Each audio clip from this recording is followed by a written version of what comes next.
Ellargu Namaskara. Good evening, esteemed guests.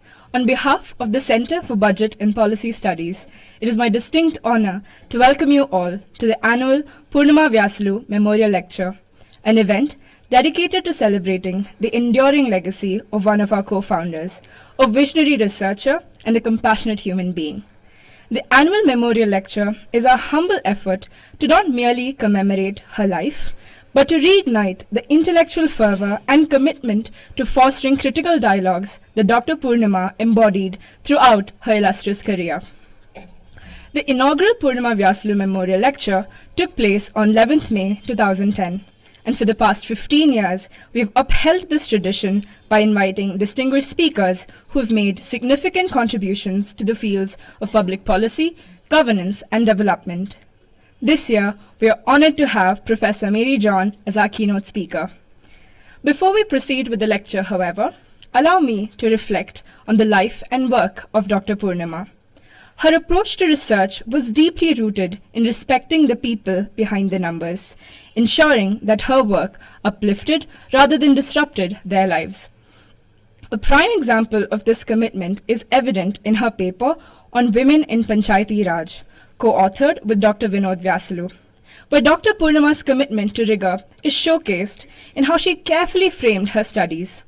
They situated their findings in the fictional district of Malgudi, inspired by R.K. Narayan's stories, to avoid unnecessary political consequences for their research participants.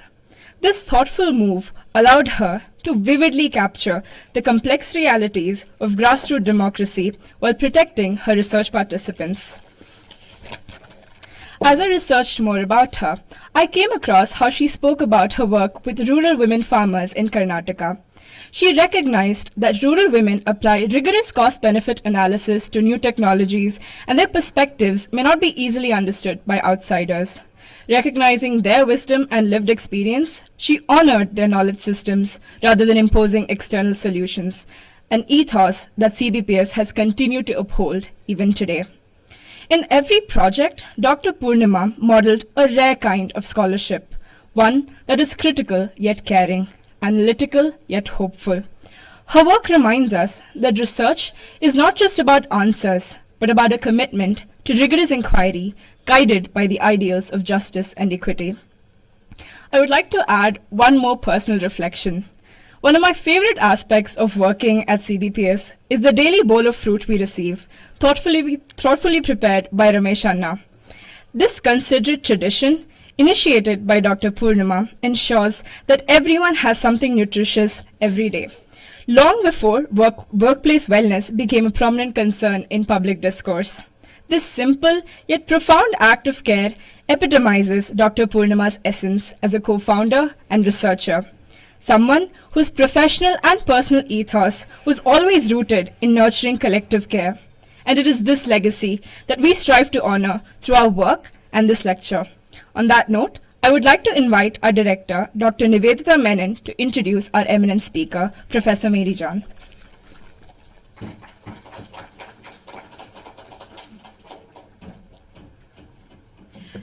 Thank you, Akshitha.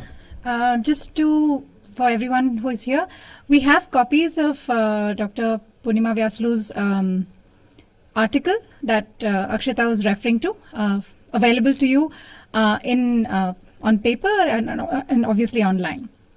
I'd also like to add that that daily bowl of fruit is actually something that is truly, I know we talk about it every time we're up here honoring her, but it is actually a daily reminder of what daily care means, because it is useful, it is important for us to acknowledge that small note of care can do actually to a lot of people. It's significant to a lot of people.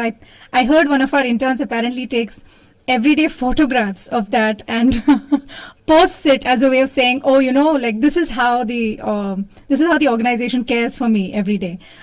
So thank you to Ramesh Anna, yes, but also thank you to Poornima for starting that tradition. On that note, I would like to actually, it's a pleasure to invite Dr. Mary to our podium. We were we were completely, when we were discussing names for who should be speaking in this lecture, there was actually consensus, which is very rare in a group such as ours, as to who should be doing that lecture. So we are delighted that you said yes to us. And just for those of you who may be sort of aware of her but don't really know a list of accomplishments, I was just telling her that I thought I'll sort of read out some of her publications, but then we'll spend all night here reading out all of what she's done. But a small snippet. Is she, obviously, as Akshitha said, she's formerly professor at the Center for Women's Development Studies, New Delhi. She was the director of the center from 2006 to 2012 and the deputy director of the Women's Studies program at JN University, Delhi from 2001 to 2006. Her most recent publications actually include the volume, she's the co-edited volume of Women in the Worlds of Labor, the monograph Child Marriage in an International Frame, and the co-edited volume Queering Childhood. She was also the she was also the co-chair of a task force set up by the university's Grants Commission to look into the sexual harassment of Indian campuses, and brought out the report Saksham, basically looking at what are the kinds of gender sensitization on campuses that are required. Her areas of interest, really, you should look at her publication list, varies in terms of women's studies, feminism within the social sciences, as well as a more philosophical bent in feminist analysis.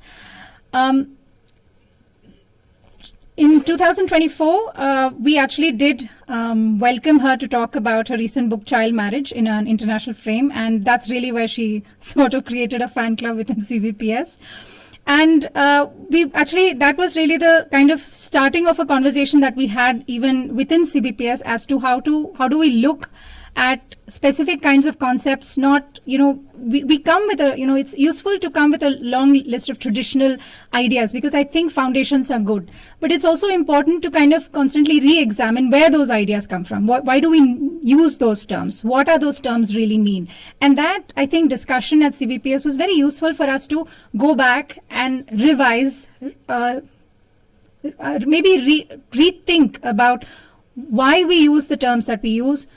What do we mean when we use those terms? And so we are very happy to invite her back again to maybe provoke more discussions on how we take our work forward. And we're very grateful that you accepted our invitation.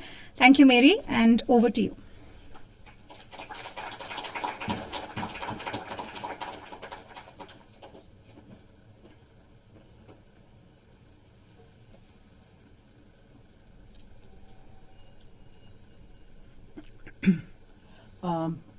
It is indeed an honor. I realize I'm shorter, so I need to bring. That's an unexpected stand on a stool. Yeah, well, there isn't. I don't. That's not a good idea, I think. Okay. No, I need it.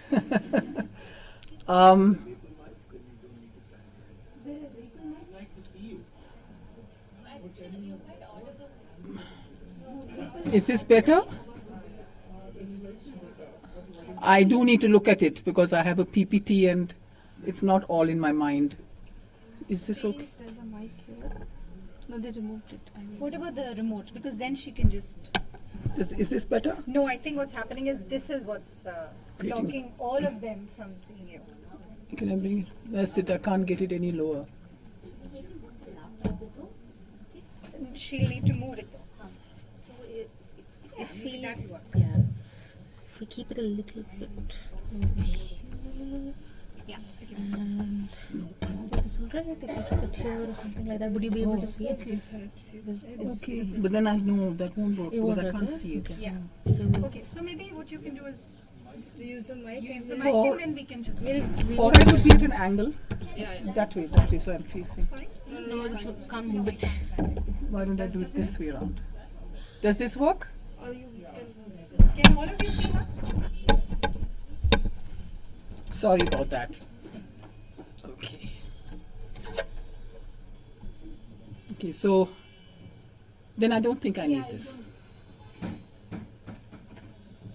So it's it's a great honor for me to be here. I've recently moved to Bangalore about 1.5 years ago, and I think this is my first public lecture. I have been to various universities, but that somehow feels different. It feels like you have a captive audience there and they have to sit there. So it's an honor to have you here. And it's an honor also to be, I think I've made a mistake with the numbering here. It's probably the 15th annual memorial lecture, and I wish I'd known Poornima Vyasulu. I don't think we had a chance to meet, but I've heard so much about her. I've met the family here. And I hope the subject of my thoughts here, my questions, would be something that she would have liked, perhaps. So what I'm going to try and do today is to actually think out loud with you. It's a combination of work I have done before. I'm trying to actually bring together different kinds of work that I have done in the last, since last 20 years now, and bring it more into a conversation with the family, which I feel is an incredible institution in our midst, undergoing profound changes, but somehow not finding too much public recognition and not too much debate. And I think that's a problem, and that's a loss on our part. So I want to try and contribute to that by bringing maybe an odd subject into the mix, which is sex selection, as it is now called, which is about, by the way, which is about parents doing the sex selecting, not the people themselves. So let me get started here and just throw out a few questions. These are actually questions which I'm not going to answer per se, but these are ways to indicate to you how widely and how differently the family is thought about. And none of them are final or fixed. Standard definitions would be the kinship-based definitions of the family as a unit based on age and gender. In fact, sometimes we forget the age part and only think of gender, which is a big mistake. And hence also the unit for the reproduction of society. Via the family unit, societies are being reproduced across generations. So is that a way to think about the family? Should we, and I've written here older because one doesn't hear this very much today. The term patriarchy has gone a bit out of fashion, I think. And but for a very formative period, I would say 60s, 70s, 80s, the family was very much thought of as the heart of patriarchy. Technically the rule of the father, but otherwise the standard way in which gender oppression is perpetuated. So is that how we should think about the family? And what about queer critiques, which would say that the family, and especially marriage, is the hub of the means whereby heteronormativity is ensured and reproduced? Is that how we should think about the family? And we all think of the family or don't think of the family precisely because it's part of our everyday experience, an ideological atmosphere within which we live, and far too often, therefore, does not actually seem to be deserving of further careful reflection other than anecdotal ideas about how much it has changed or how much it has not changed, and the traditional family and the modern family, and so on. We go on and on, but without, it seems to me, and I would include feminists here, without sufficient actually exploration and not too many campaigns either in relation to the family. Okay, so I'm someone who, did a master's once upon a time in economics, did mathematics once upon a time. You don't want to know how far back. But something has remained. I think of myself as having lapsed from that kind of identity, but nonetheless, numbers continue to be a source that I refer back to when I think and when I do my research. And in this particular case, data and numbers around the family are particularly confusing. And the reason for this is that there is a lot of, the site of confusion is a conflation between the family, which is a kin-based, it's about actual blood relatives, and household. Household, so one is a kin term, and household is actually an economic residential term. It's about the number of people staying in a particular household. they may or may not be related to one another, right? But if you look at data sets, you often cannot tell, when they say number of persons, you cannot quite tell, are they talking about a family? Are they talking about a household? So this confusion continues and is going to sort of a little bit dog me to some degree. Marriage is the unit within which the family itself, it presumes marriage as a unit. I'm not going to be discussing it's one of my favorite subjects, but not going to be the subject here. But it is very much something that is presumed within thinking about the family. So I'll say a few things with the help of a few numbers, about marriage that are sort of more or less not disputed, even though age is a complex question for us in our country. One is that average ages of marriage have been slowly rising. And I've given you a century-long kind of picture here. So 13, imagine 13 as an average. An average means that there are as many above as below. Yeah? So imagine 13 being the overall average figure in 1901. It becomes 18. This technically now the minimum age at marriage since 1978 is the average in 1981, and as of 2021, it's 23.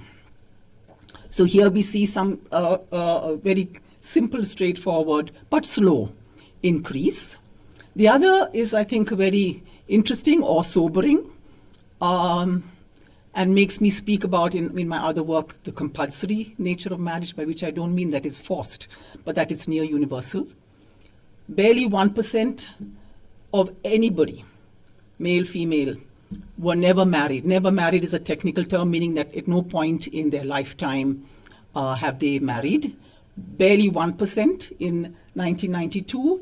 And this increases, of course, if it's 1%, then it's a threefold increase, which is a big increase, but the number is nonetheless tiny in overall terms. 3%, 2021, more men than women, as we may, these are all things that we can think about and discuss why it may be so.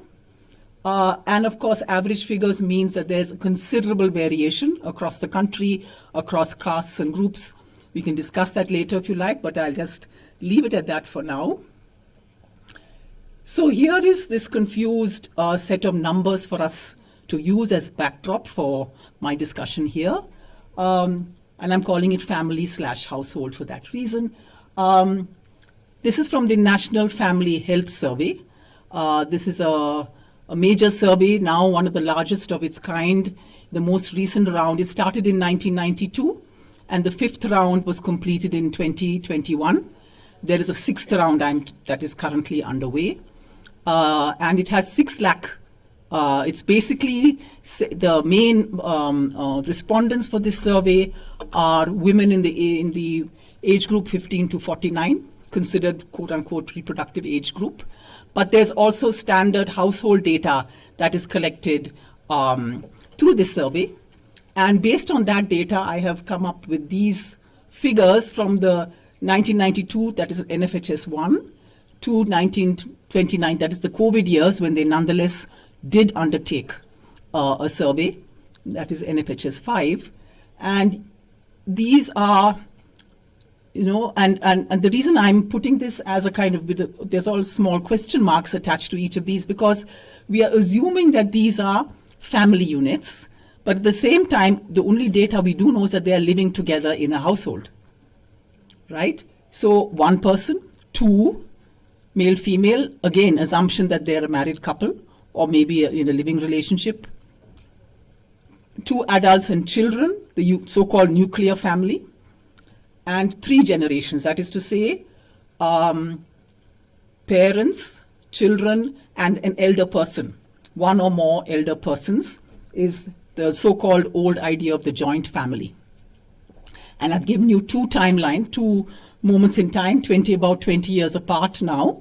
And you could see that the slow increase in the single and in the couple, right? As a consequence of those increases, everything else seems to be reducing. So from having been the most common, it still is the most common, but the nuclear family is showing a slight decline. The 3 generations, an even greater decline, right? So this is the so-called traditional family. So the question though, and I'm just going to leave this as a question because I don't have the full answer here, is what does this imply? Does this imply that more and more single people are living? Or could this simply be a single male migrant, right, who's come to an urban place and is living alone? It could as much be that as it could be someone never married, not planning to marry. Is the shift in the proportion of 2 people, how do we look at that? Is it because of later ages at marriage, implying later ages at which children are born, right? But they will be born nonetheless. So many doubts here, but nonetheless you see the nuclear family, the 3-generational family, and you see a small and growing proportion of single and couple families. So you can see all the doubts that I have tried to raise around what is going on with the family, how it is changing. But for demography, which has been unfortunately, I think, no, fortunately and unfortunately, let me not give them a bad name, because they have been the ones, it is this discipline that has been tasked with looking at population and population changes. And for them, the unit of that is the family, the household. But, and this is where I'm saying it's unfortunate, is that for them, the major issue has always been numbers in terms of either population explosion, quote unquote, population decline. Now there's talk of population collapse. So for them, it's the belated story of population decline, fertility decline, rather than all the many questions that we might have about what is changing in the family and why. But what is true is that this population decline, the fertility decline in our country is actually extraordinary. If you see these again, I'm giving you a few numbers. The average, the total fertility rate, which is the total number of average children that a woman is going to have in her lifetime, was 5.1 in 71, 3.2 in 98, and dropped to 2.1 in 2021. 2.1 is supposed what is called the replacement level, right? So that's the number where, in fact, the population will neither decrease or increase. And I don't know how many have seen the papers today where the UNFPA's 2025 report has been front page news. And what do they tell us? They tell us that actually the total fertility rate in India now, these are all estimates since we don't have a census, 2025 is 1.9. So this is, imagine that we are being still talked, the population explosion narrative has not gone away. And yet we are now actually falling below replacement levels. That is the impact, the situation. What is even more remarkable, and this is something I learned from other people's writing. It took the Western world 1.5 centuries to move from larger populations, that is from the 19th century when there was increasing numbers of children who were not dying, right, prematurely, okay? And hence a huge population bulge took place.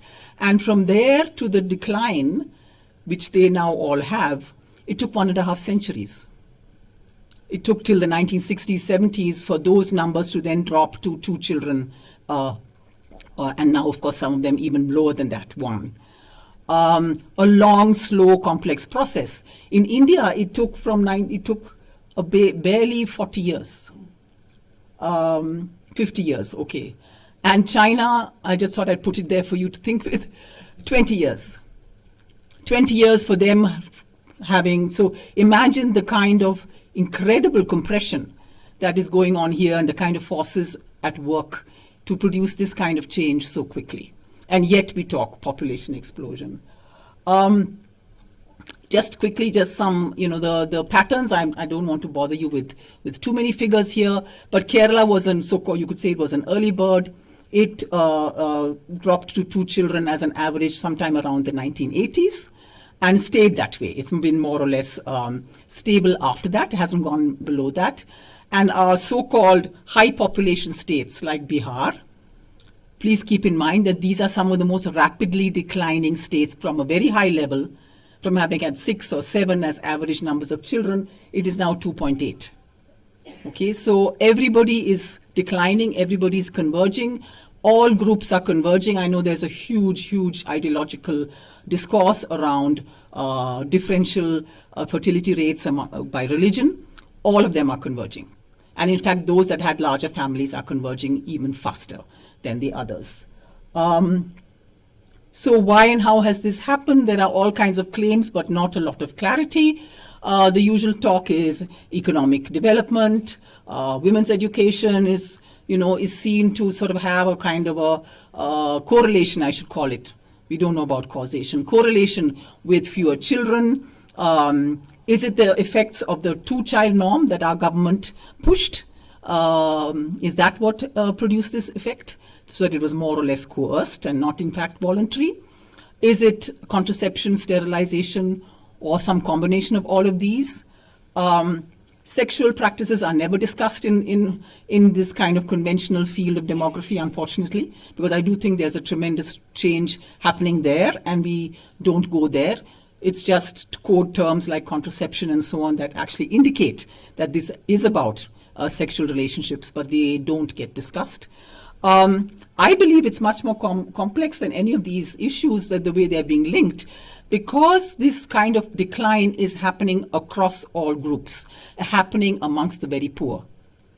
Imagine, till now, the story of poverty was the story of having too many children because of high levels of mortality, because of extreme uncertainty, because you wanted extra hands on deck, you needed extra sons. This has been the standard narrative, and overnight, poor families in Bengal or in Tamil Nadu, it doesn't matter where, are not having more than 2 children. So how is that happening? How is that possible?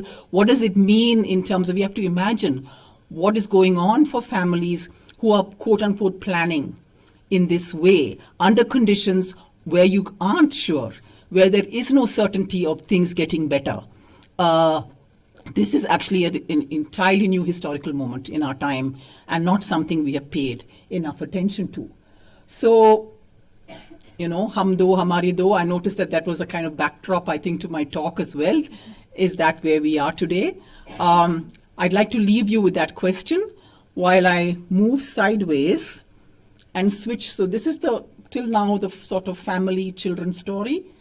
And I now want to move a little sideways and bring in a very brief sort of set of background concerns and then contemporary concerns around gender-biased sex selection. Okay, so here are a few, these are markers. I don't want to, you can discuss any of them if you like. Each of them is like really a story in and of themselves. So I'm just marking them for you.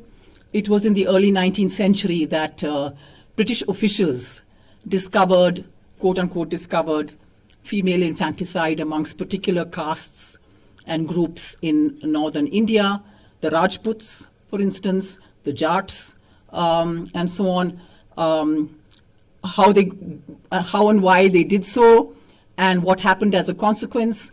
In fact, it's a very complicated story because, yes, they discovered it. It was a practice. Let us not say that the British created it, but certainly the British exacerbated it by virtue of British revenue and land policy. They made financial burdens on landed families much worse, and the sense of a burden of a daughter much worse. And therefore, on the one hand, they're saying female infanticide must be made a crime. On the other hand, their policies are exacerbating it. So you can imagine the complexity of that story. Jumping forward to the post-independence period, we have demographers, Indian demographers in the 1950s and 60s, discovering to their shock that the overall numbers of women compared to men, using census data from 1891 onwards, was actually declining. In other words, the life chances of women were becoming less compared to men over time. And this was not a nice story to be able to tell, because you wanted to be able to say that the problems were colonial. And the fact that these numbers declined 1951, 1961, 1971, implying that the new India, Nehru's India, was actually making things worse for women, was really horrific for people. It was at the heart of the Towards Equality report. This was the UN report of 1975. And this was a major, major part of their story, surprising story for them, shocking story, to look at what this might mean and how to understand it. It was a conundrum. It was a puzzle. How do we understand this? 1990, I'm just giving you another marker. This is Amartya Sen's famous essay in the New York Review of Books, 100 million women missing. And this was an all global figure. This included the two biggest culprits were China and India. And at that point in time, he was looking at excess female mortality and trying to figure out what was going on. He was already getting puzzled because it didn't seem to be about poverty. It seemed to be about development. And how could development lead to this huge missing set of women left as a puzzle? And in the 1980s, we have our heroines, I should say, and heroes, that is to say, feminists and health activists from starting in Bombay and Delhi and elsewhere, discovered again to their shock that a new technology, that is amniocentesis testing, was brought to India in the 1970s as a method for testing fetal abnormalities. And they discovered that this was being hijacked by families and billing doctors and radiologists and others to become a method to determine the sex of the fetus, rather than the question of whether it was normal and abnormal. And if they discovered that the fetus was female, in many, many instances, they found that the fetus was aborted. And at the time when this was first talked about and so on, it was not seen as a problem except by health activists and feminists. Everybody thought this was fine. This was a way of controlling population and so on and so on. So the mainstream establishment did not see a problem here, but others did. And as a consequence of which, sex determination testing became a crime, was banned in 1994 onwards. However, the fact that it moved out from amniocentesis testing to ultrasound, not a specialized method, but rather part of antenatal practice, common antenatal practice. Every pregnant woman is supposed to get herself tested at least twice in the course of her pregnancy. There was no way that, in fact, the banning of the practice actually had any real effect, at least not initially, and it spread.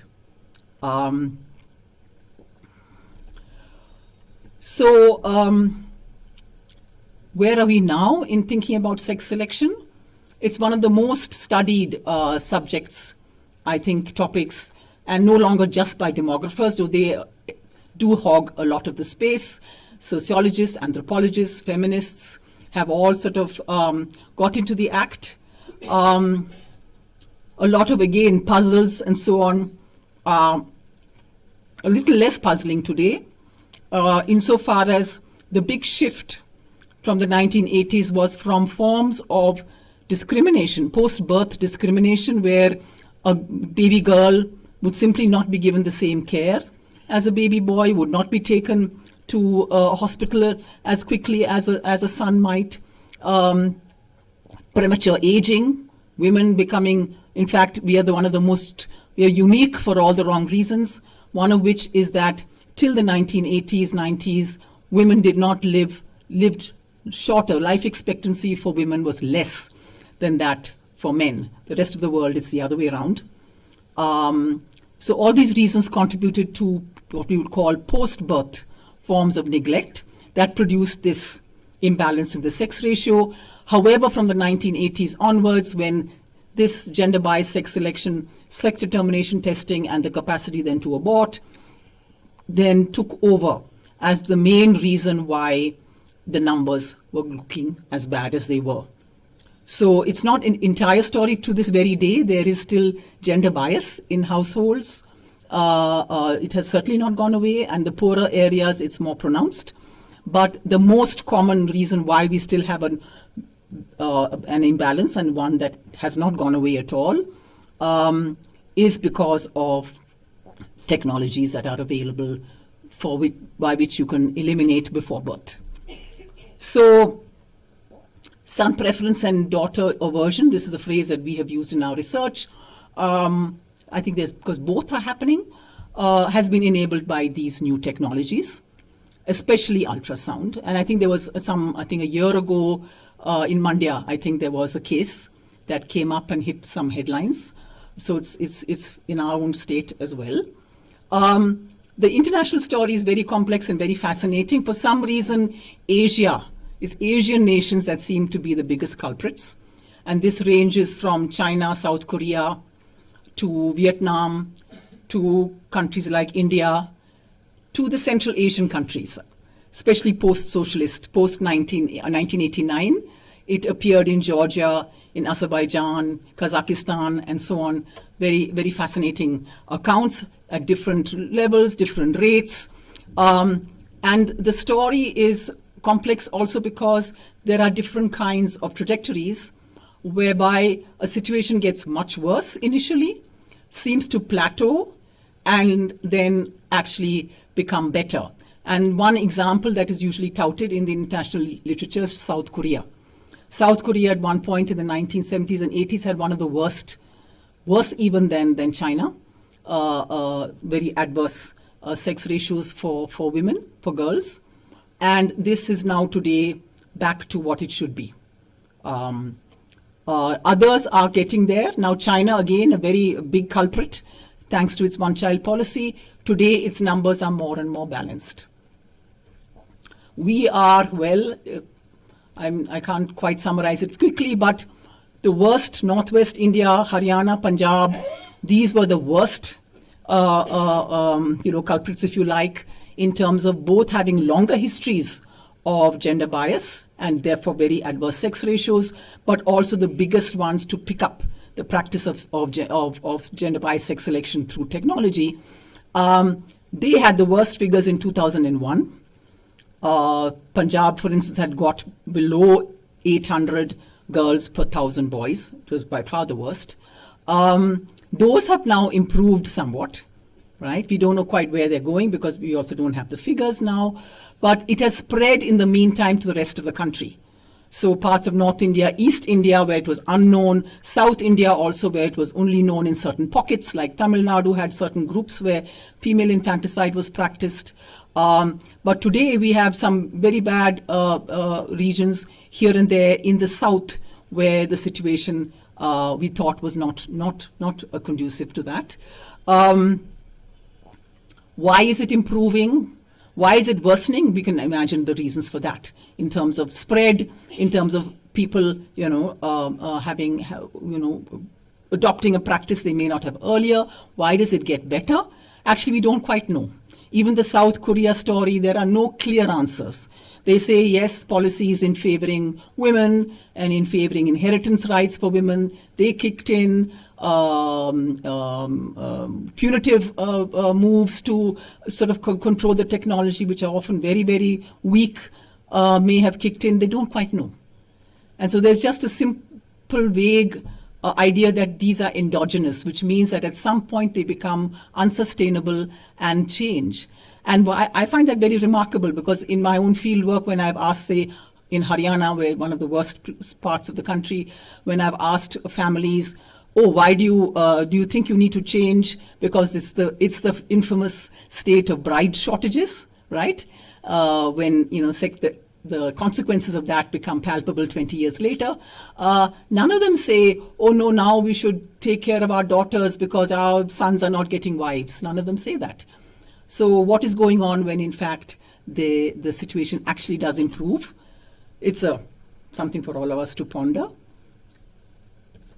I want to now bring, having given you the story of the Hum Do Hamare Do, and now bringing in the sex selection, I want to bring them both together to say, and this is from the title of one of our studies, Planning Families Today is Planning Gender. The small family and sex selection as a practice must be understood together.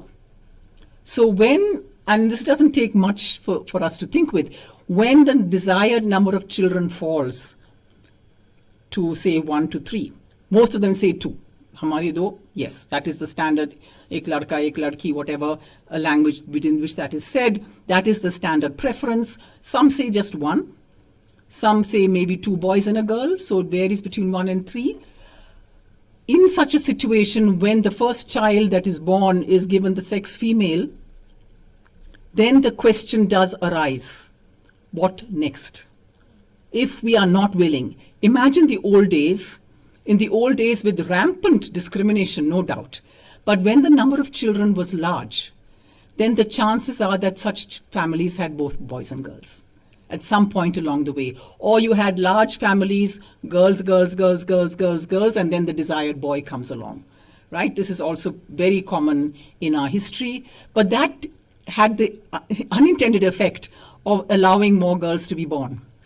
Now, the unwanted girl is not being born. This is the big, big change that kicks in with the small family. So even when everybody says one boy, one girl, and preferably, of course, when the boy is born, they heave a sigh of relief because now it's okay, it's taken care of. The next child could be any sex. If it's a boy, fine, we stop there. If it's a girl, fine, okay. It sounds egalitarian, but actually it isn't.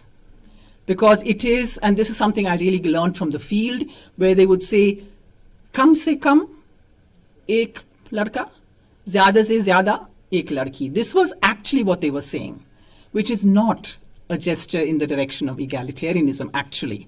There is still imbalance, even as the language seems to be two. So this is the next important insight that I can say I've contributed. There's another researcher in the US who I think side by side also came up with this interesting, but somehow for some reason not much remarked upon. When the size of the family becomes small, the question for a given family then is, are you prepared to be a girl-only family? This is a very new historical moment. You may want to have the one boy, one girl, but if the girl is born, are you going to allow another girl to be born? Or maybe even a third? Or are you going to intervene with technology to make sure that, in fact, that one son is born? This is a new historical moment, I think, where I believe that the question before us is not simply the usual story of son preference, daughter aversion, but rather, do we want to avert being a girl-only family in this moment in history? That, I think, is a more interesting way, and I'm going to give you here, this is a map that is sort of from research I did with demographer Christoph Guillemotto. And this is a map using National Family Health Survey 5, district level. This enables you to actually map district level. And what we've done is to use not the usual adverse sex ratios, but rather the difference between, in a given district, what you would expect to be the proportion of girl-only families and the actual. This is a little complex in terms of the computation methods involved, because some regions have larger, numbers of children, some have smaller, and so on. So one has to compute. I won't bore you with any of that, but take it from me, I think we've done it right. And so you can see the range. The little pink fellows, small little ones, one or two in Kerala, one or two in the Northeast, are where there is actually perfect match. What you would expect from this population. I mean, you get my point, right? Supposing everybody had 2 children in a population of 100, you'd expect 50 to be girl-boy, 25 to be boy-boy, 25 to be girl-girl. Get me? So if, in fact, 25 are in that population, you can say things are okay. Nobody's interfering, right? So here you see tiny, tiny pockets where, in fact, that non-interference seems to be true. Otherwise, you see varying degrees of it not being as it ought. This is, by the way, we've looked at women in the 40 to 49 age group, where you can be sure that they've had the total number of children that they wanted to have. Otherwise, we can't be sure, right? So we've used that age group, and this was 2021. So you can go back in time and imagine that they were having these children in the 1990s, 2000, precisely when sex selections via technology was beginning to spread considerably. So if you see, you can see the really bad guys are dark blue. And there are pockets where it's really bad, which is Rajasthan, Madhya Pradesh, that's actually is what we call the Chambal region. Morena, Dholpur, right? And then there are pockets in good old Haryana, Punjab, even Jammu.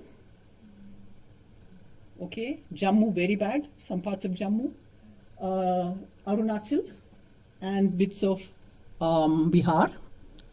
Elsewhere there are degrees of it, right? So the shading gives you a sense of degrees to which, so on average, people are still avoiding, right, rather than accepting. That's what this tells us, to varying degrees at the district level. So this is my thesis: accepting or avoiding a girl-only family. And I think of this as a better way than simply looking at the adverse sex ratio, because the adverse sex ratio is an abstract number, whereas this actually tells us something more concrete about how families are actually going about what they do.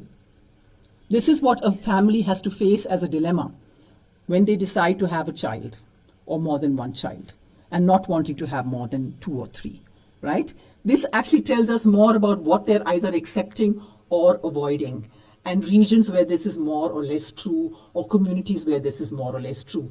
I therefore, want to propose this as an alternative way of thinking about the issues before us. And just a small sort of aside from my own research, field-based research, till now I've been giving you numbers that are not from my research, but rather from a survey. In my own field research, which I did in Haryana and in Maharashtra, and I did it purposely, not in rural contexts and not in metropolitan contexts, but in smaller towns. Towns like Jajjar, Rohtak,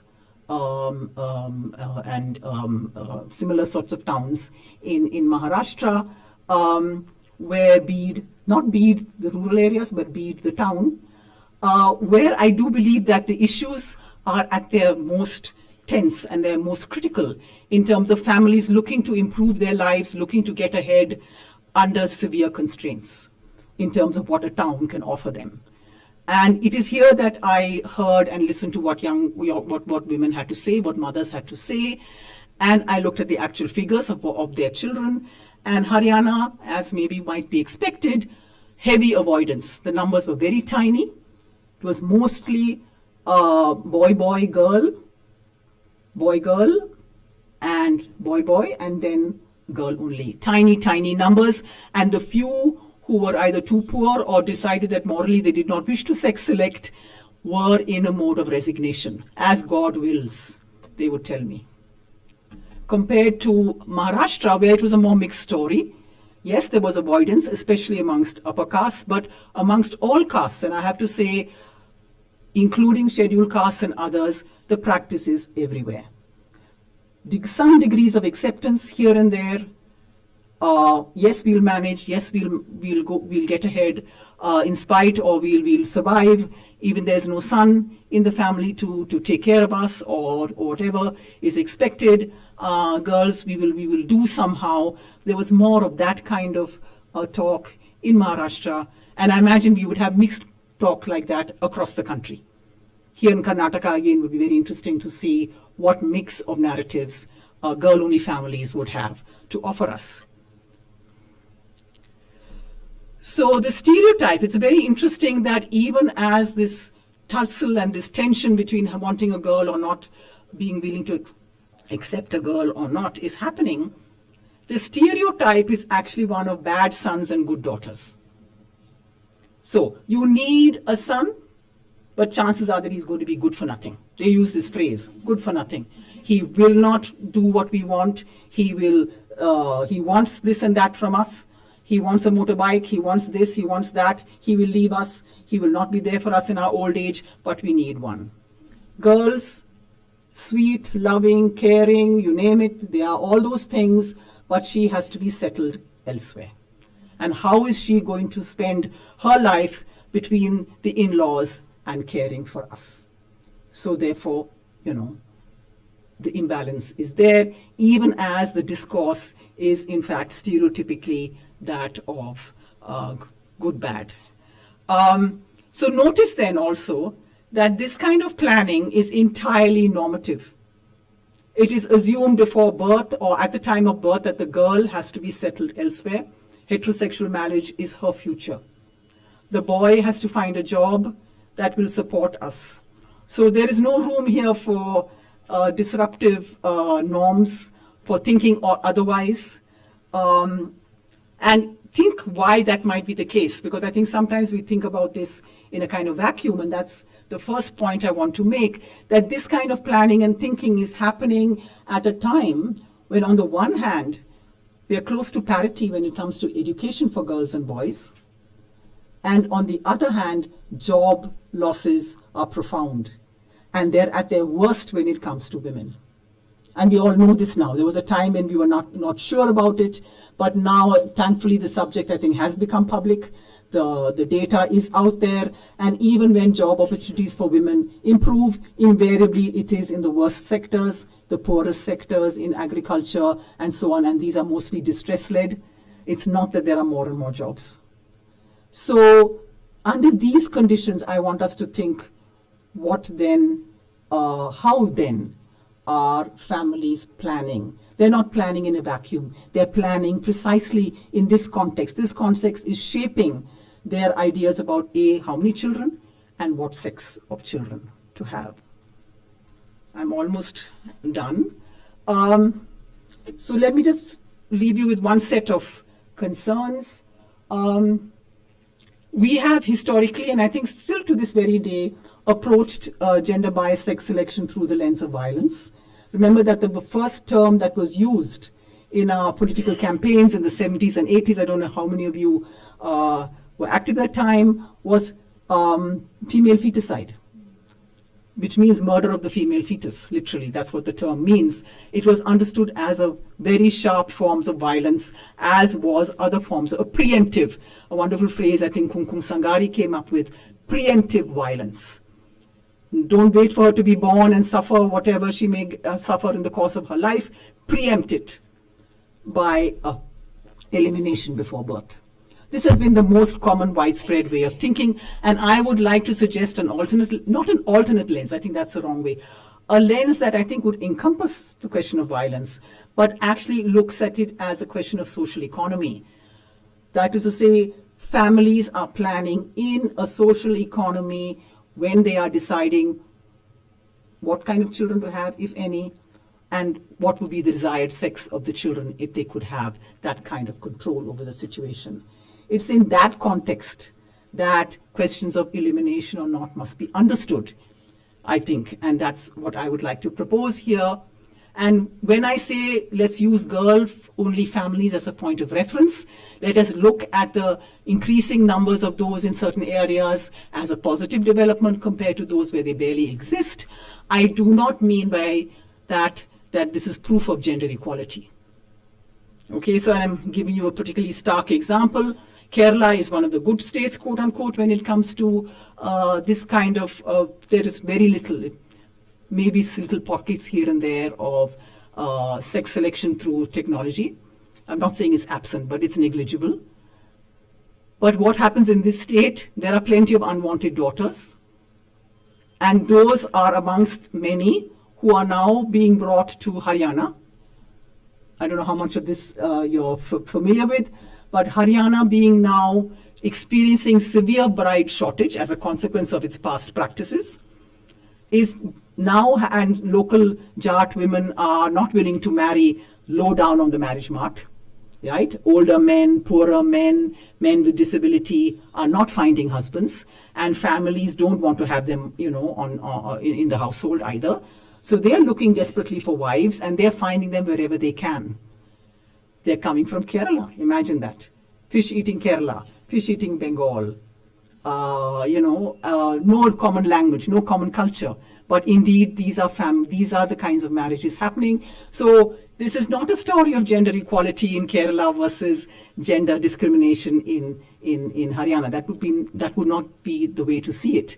Nonetheless, we have to ask ourselves, what weight can we give the fact that Kerala would have a higher proportion of girl-only families and compared to Haryana. So that's really where I want to sort of make us think. And in lieu of a conclusion, just some questions for us in the women's movement. We have really moved a lot from, say, earlier, concerns that were solely around violence, very important concerns around violence, domestic violence, rape. They're not going away, as we can every day in the papers reminds us. But we have gone beyond focusing only on violence to asking questions about gender and sexuality more broadly. Binary gender, are there only two genders? All my discussions so far would make you believe there were only two. Sexual issues, heterosexuality is presumed by families. Does that mean that the rest of us presume it as well? We have marvelous examples of chosen, very, very difficult to live through in a context where these are not chosen by the rest of society, where you are an outlier, but chosen families are defying binary gender and heterosexual monogamy or monoamory, whichever way you want to think about it.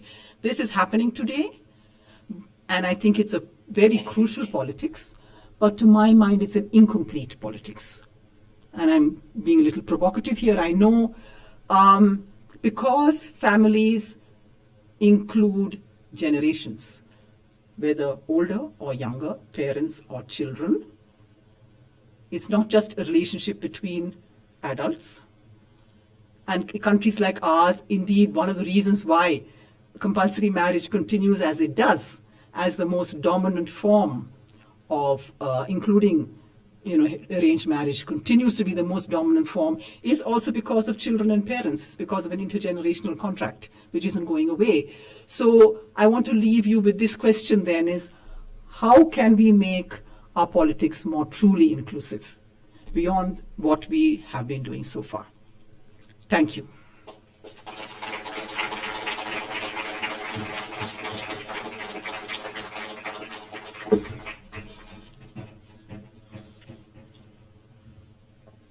Should I come back down?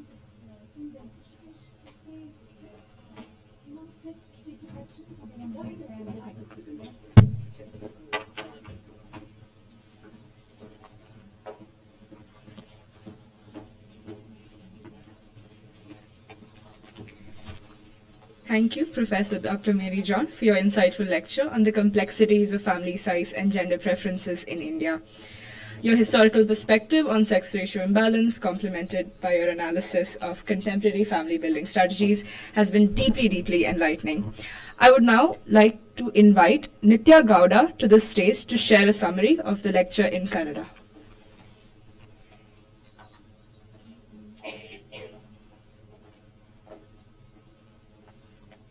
Is it okay if I remove this laptop?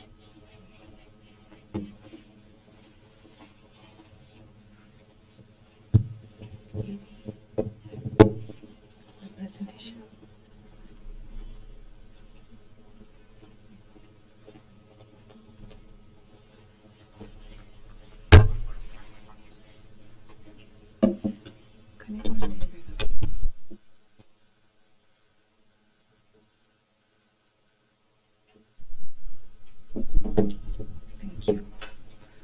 ಎಲ್ಲರಿಗೂ ನಮಸ್ಕಾರ. ನನ್ನ ಹೆಸರು ನಿತ್ಯ. ಲಿಂಗ ಆಯ್ಕೆ ಮತ್ತು ಕುಟುಂಬ ಇಂದಿನ ಭಾರತದಲ್ಲಿ ಈ ಪ್ರಮುಖ ವಿಷಯವನ್ನು ಹಂಚಿಕೊಂಡಿದ್ದಕ್ಕಾಗಿ ಪ್ರೊಫೆಸರ್ ಮೇರಿ ಅವರಿಗೆ ಧನ್ಯವಾದಗಳು. ನಿಮ್ಮ ಸಂಶೋಧನೆ, ಅನುಭವ ಮತ್ತು ಅದರ ನಿರೂಪಣೆಯಿಂದ ನಾನು ಬಹಳಷ್ಟು ಕಲಿಯಲು ಸಾಧ್ಯವಾಯಿತು. ಪ್ರೇಕ್ಷಕರಲ್ಲಿ ಅನೇಕರು ಈ ಭಾವನೆಯನ್ನು ಪ್ರತಿಧ್ವನಿಸುತ್ತಾರೆ ಎಂದು ನನಗೆ ನಂಬಿಕೆ ಇದೆ. ಈಗ ಇದೇ ವಿಷಯ ಮತ್ತು ನಿರೂಪಣೆಯ ಅಗತ್ಯ ಅಂಶಗಳನ್ನು ಒಳಗೊಂಡಿರುವ ಒಂದು ಕನ್ನಡ ಸಾರಾಂಶವನ್ನು ನಾನು ನೀಡುತ್ತೇನೆ. ಭಾರತದಲ್ಲಿ ಕುಟುಂಬದ ಮಹತ್ವ ಮತ್ತು ಬದಲಾವಣೆಗಳು. ಭಾರತದಲ್ಲಿ ಕುಟುಂಬವು ಜೀವನದ ಒಂದು ಪ್ರಮುಖ ಭಾಗವಾಗಿದೆ. ಇದು ವಯಸ್ಸು ಮತ್ತು ಲಿಂಗ ಆಧಾರಿತ ಸಂಬಂಧಗಳ ಮೇಲೆ ನಿರ್ಮಿತವಾಗಿದೆ. ಕುಟುಂಬವು ಕೇವಲ ಮನೆಯಲ್ಲಿದ್ದವರಿಗೆ ಸಂಬಂಧಿಸಿದಿಲ್ಲ, ಶಿಕ್ಷಣ ವ್ಯವಸ್ಥೆಯೂ ಆಗಿದೆ. ಹಳೆಯ ಸ್ತ್ರೀವಾದಿ ವಿಮರ್ಶಕರು ವಿರೋಧಿಸುವಂತೆ ಕುಟುಂಬವು ಪಿತೃಪ್ರಭುತ್ವದ ಹೃದಯ ಭಾವವಾಗಿದೆ. ಸಲಿಂಗ ಮತ್ತು ವಿಭಿನ್ನ ಲಿಂಗ ಸಂಬಂಧಗಳ ಬಗ್ಗೆ ಹೊಸ ಪ್ರಶ್ನೆಗಳು ಹುಟ್ಟಿಕೊಂಡಿವೆ. ಮದುವೆ ಮತ್ತು ಕುಟುಂಬದಲ್ಲಿನ ಬದಲಾವಣೆಗಳ ಸಂಖ್ಯೆಗಳು ಏನು ಹೇಳುತ್ತವೆ? ಇಲ್ಲಿ ಮದುವೆಯ ವಿಷಯವು ಚರ್ಚೆಯ ವಿಷಯವಲ್ಲ, ಆದರೆ ಗಮನಿಸಬೇಕಾದ ಒಂದು ಪ್ರಮುಖ ಅಂಶವಾಗಿದೆ. ಹಿಂದಿನ ಕಾಲದಲ್ಲಿ 1901ರಲ್ಲಿ ಮಹಿಳೆಯರ ವಿವಾಹದ ವಯಸ್ಸು 13 ವರ್ಷ ಇತ್ತು. ಈಗ 2021ರಲ್ಲಿ ಅದು 23 ವರ್ಷ ಆಗಿದೆ. ಅವಿವಾಹಿತರ ಪ್ರಮಾಣ ಸ್ವಲ್ಪ ಹೆಚ್ಚಾಗಿದೆ.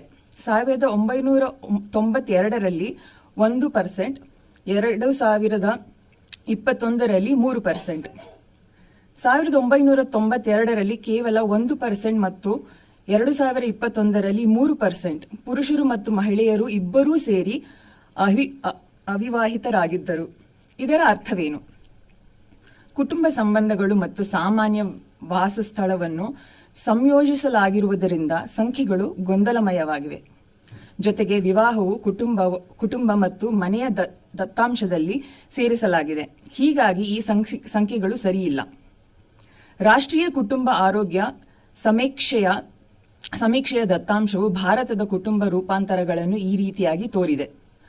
ಒಬ್ಬ ವ್ಯಕ್ತಿ ಅಥವಾ ಏಕ ವ್ಯಕ್ತಿ ಕುಟುಂಬಗಳು 1992ರಿಂದ 93ರಲ್ಲಿ 2.6% ರಷ್ಟು ಮತ್ತು 2009ರಿಂದ 21ರಲ್ಲಿ 4.6% ಅಷ್ಟು ಏರಿಕೆಯಾಗಿದೆ. ಮತ್ತು ಇಬ್ಬರು ವ್ಯಕ್ತಿಗಳಿರುವ ಕುಟುಂಬಗಳು, ಅಂದರೆ ಪುರುಷ ಮತ್ತು ಸ್ತ್ರೀ ಕುಟುಂಬಗಳು 10%ರಿಂದ 18% ಏರಿವೆ. ಕುಟುಂಬದ ರೀತಿಗಳಲ್ಲಿ ಬದಲಾವಣೆ ಲೈಕ್ ನ್ಯೂಕ್ಲಿಯರ್ ಫ್ಯಾಮಿಲಿ, ಇಬ್ಬರು ಹೆಂಡತಿ ಗಂಡ ಮತ್ತು ಮಕ್ಕಳು ಹೆಚ್ಚುತ್ತಿದೆ. 3 ತಲೆಮಾರಿನ ಕುಟುಂಬಗಳು ಕಡಿಮೆಯಾಗುತ್ತಿದೆ. ಹೇಗೆ? ಜನಸಂಖ್ಯೆ ಮತ್ತು ಸಂತಾನೋತ್ಪತ್ತಿ ಬದಲಾವಣೆ. ಭಾರತದಲ್ಲಿ ಜನಸಂಖ್ಯೆ ಹೆಚ್ಚಳದಿಂದ ಸಂತಾನೋತ್ಪತ್ತಿ ಕಡಿಮೆಯಾಗುವ ಕಡೆಗೆ ಬದಲಾಗಿದೆ. ಕಳೆದ 50 ವರ್ಷಗಳಲ್ಲಿ ಜನನದ ಪ್ರಮಾಣವು ಹೆಚ್ಚು ಕಡಿಮೆಯಾಗಿದೆ.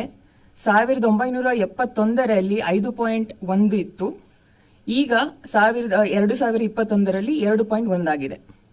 ಹೋಲಿಕೆಗೆ ಪಶ್ಚಿಮ ದೇಶಗಳಲ್ಲಿ ಇದಕ್ಕೆ 150 ವರ್ಷ ಬೇಕಾಯಿತು, ಭಾರತಕ್ಕೆ 50 ವರ್ಷ ಮಾತ್ರ.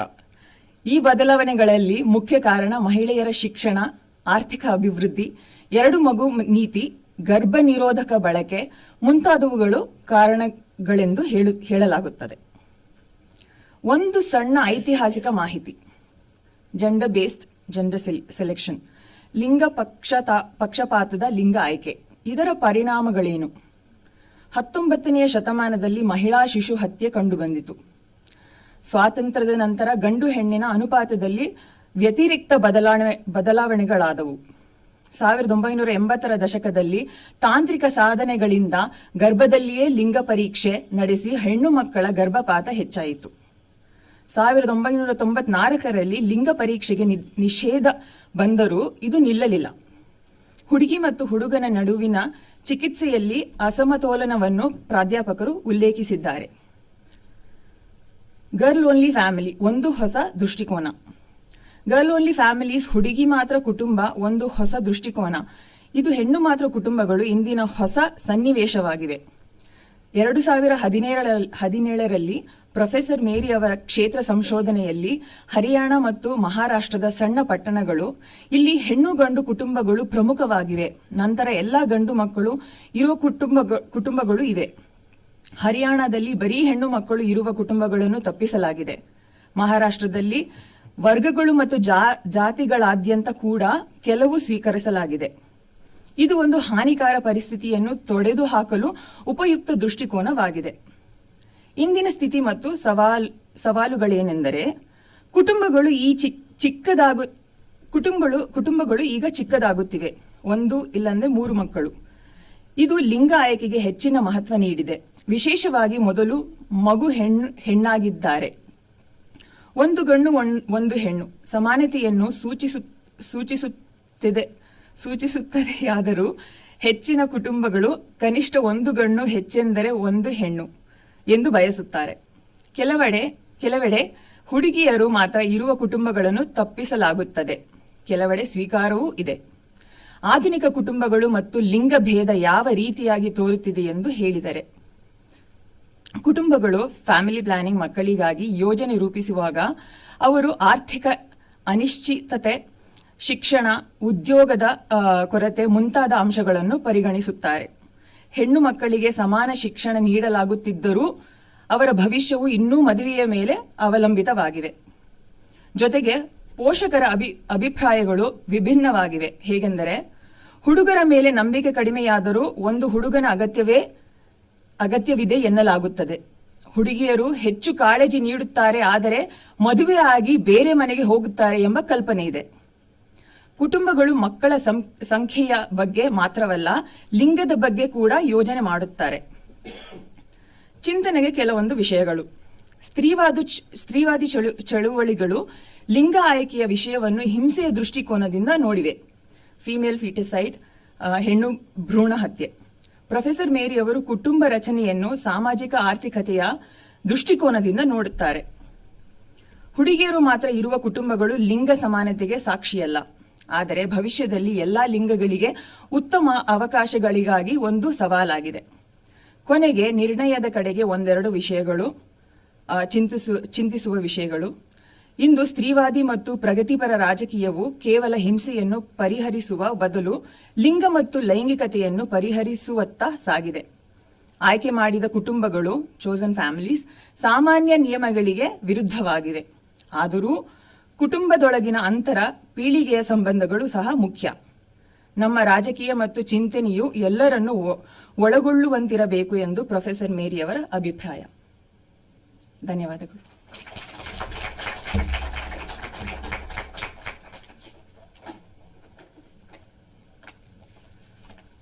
Thank you, Nitya, for that clear translation and summary of the key points from Professor Mary John's lecture. We will now be opening the floor for a brief Q&A session for the next 15 minutes. Kindly raise your hand if you have a question, and a CBPS member will bring a microphone to you. In the interest of time, I request everyone to kindly keep your questions concise. Please feel free to ask questions in Kannada as well, as Nitya will be aiding in translating them.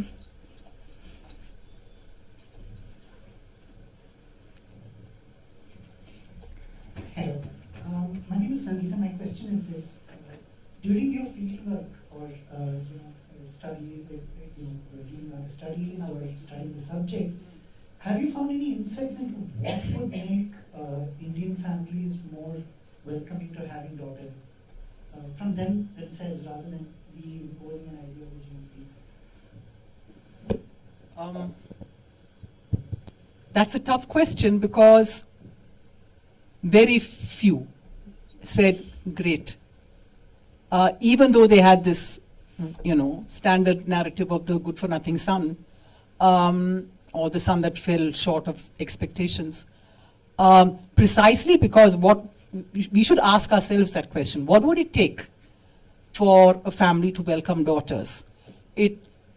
One is, of course, amongst our class. Let me say the well-off class, the class that no longer expects from children, does not see their own futures through their own children. So we are a tiny, very, very, statistically inconsequential class who has just one girl, right? The girl-only family amongst us exists, no doubt, but is and usually with very high levels of education and wealth. So outside of that group, let us ask ourselves, what would it take for a family under constraints, economic constraints, social constraints of various kinds, looking to get ahead? What would it take for them to say it's fine for us to only have daughters? And we can see for ourselves why it would be so difficult for them to say it's okay. So it's resignation that is more prevalent when you do not intervene. So you choose to intervene to get that one son, but if you don't intervene and the second or third is also a girl, it is resignation in the hope that somehow life will go on, but not in the positive hope that it's okay. Yeah. We have not yet reached that stage today. And unfortunately, economic processes are going in the opposite direction. So with shrinking job opportunities, the idea that the daughter, if you had a girl-only family, and a senior sociologist in the US, Kira Allendorf, who has looked at this alongside me, She believes that the mere presence of girl-only families is a great idea because girls will become like sons. But I doubt that because the world is not allowing them to become like sons. They are not going to get the job opportunities that sons get.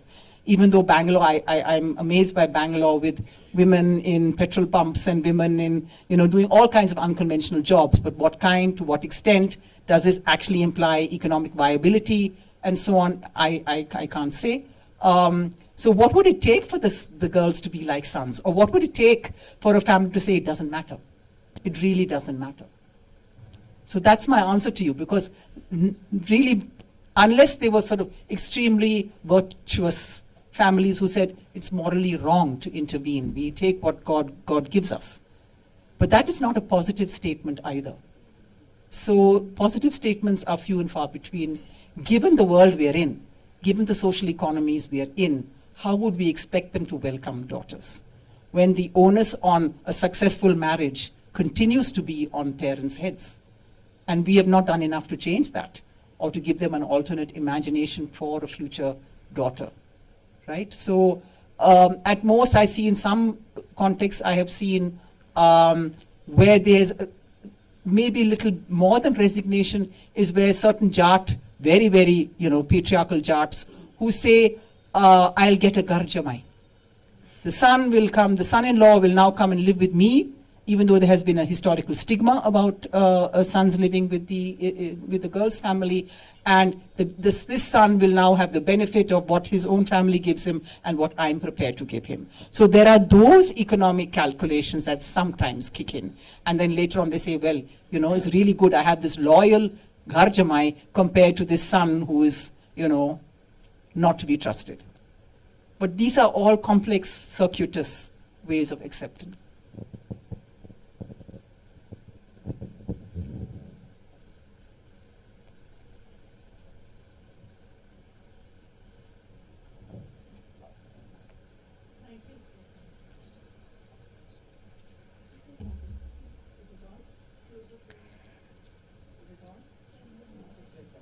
But you're loud, so I can hear you.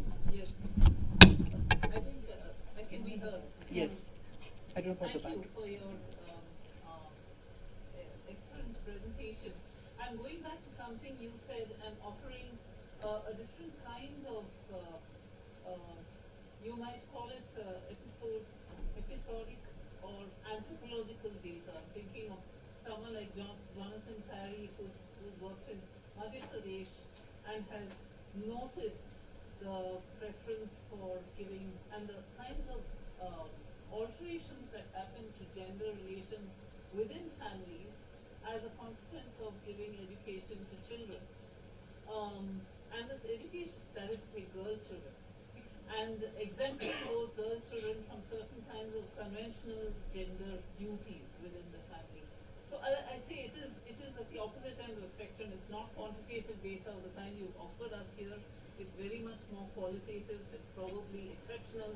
But putting it together with what you said about education and parity, what does this do to the overall picture? So that's one question. The second is actually supporting what you're saying, which is to say that we are witnessing today something like a backlash from, interestingly enough, the state itself. In terms of increased surveillance of, women making choices in marriage or women making choices to remain unmarried. And today, I think there is in the paper the news that UP is going to insist on parental permission for alliances and so on and so forth. So what does one do? What is the feminist, possible standpoint in the face of this overwhelming backlash? Okay. First part of your question. Yes, I'm aware of, there are other works like that. There is no question that there is a huge investment today in the education of daughters. Those days, when girls were kept at home are over. Zero.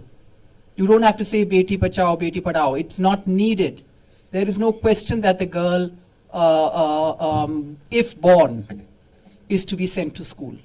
If anything, now we have a huge crisis, blooming crisis in schooling, where not just that the girls outperform boys, they did that all along, but rather that boys are dropping out. Boys are finding it, concentrating on the classroom more difficult to do. Girls are, hanging in there with a lot of parental support. In my field study, in fact, the data I got from my field study showed girls doing better than boys in school in places like Haryana. And so not just parity, but actually doing better. So the fact of doing better in schooling does not imply that the girl is wanted and therefore girl-only families are fine. It means that this is where families are placing their weight in order for the better future for the girl, which may well be a more advantageous marriage in the marriage market, rather than this girl can now stand on. I mean, they'll tell us over and over again, she must stand on her own feet, she must stand on her own feet. But what does it actually translate into? Does it actually mean that these girls are actually going to get jobs that are going to make them viable in their own right? So I don't know whether I don't remember Jonathan Parry going that far ahead in terms of the futures of these young people and these girls who are being given that space to study in terms of what kind of alternate futures that would also lead to. So that's my first part. On the second, yes, everything is going against us. I will say this. Unfortunately, backlash is adding. In fact, backlash is happening such that these sorts of figures of girls doing well are now all being used to say boys, and this is a global backlash, that boys are suffering, boys are not doing well, there's been far too much feminism out there and far too much women's rights out there. We have men's rights organizations today telling us that, wives can just walk into a police station and get all the in-laws put into jail. Complete travesty of what actually happens with 498A. We are definitely living in a backlash. But the answer to that must be that we take on the marriage as an institution and family as an institution as part of our politics and part of our campaigning. We haven't done that. We have looked at domestic violence. We have looked at a UCC. We have looked at, bits and pieces here and there, women's unpaid work. Now we're beginning to talk, after God knows how long, women's unpaid work, right? Household labor. We're doing it in bits and pieces. And there's a sexual revolution possibly happening, but not happening according to me, because in fact the family continues to reproduce itself under these conditions. So only those of us at the edges of a certain amount of privilege can have chosen families, or who have access to organizations, and Bangalore is superb in that regard, organizations that can offer some modicum of support. But does it translate? What is the role then of parents, children? Most marriages happen today because of children. Many of us could conceive of being outside of marriage, right? Not marrying as couples, and live-in relationships are beginning to grow. But I know no live-in relationships where children are being born as well. I don't know any. And I don't know anyone in the women's movement who has promoted it. So there's a very, in my view, therefore, partial or incomplete feminist sexual politics going on here. And we haven't named it. Now, if history is going against us, I can't say. But how are we should say more than simply saying, oh, they've got their facts wrong, the men's rights groups have got their facts wrong. That's a very, very limiting campaign, which is what I've heard people say.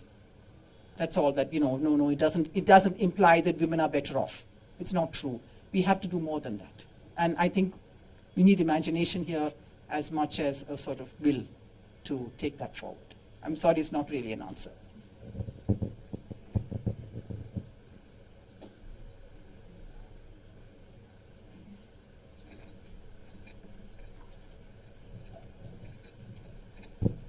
Hello, I'm Priyanka. How much of women's decision-making power and the awareness of their bodily autonomy has factored into the decline of sex selection, or is it even factored in at all? I didn't quite understand.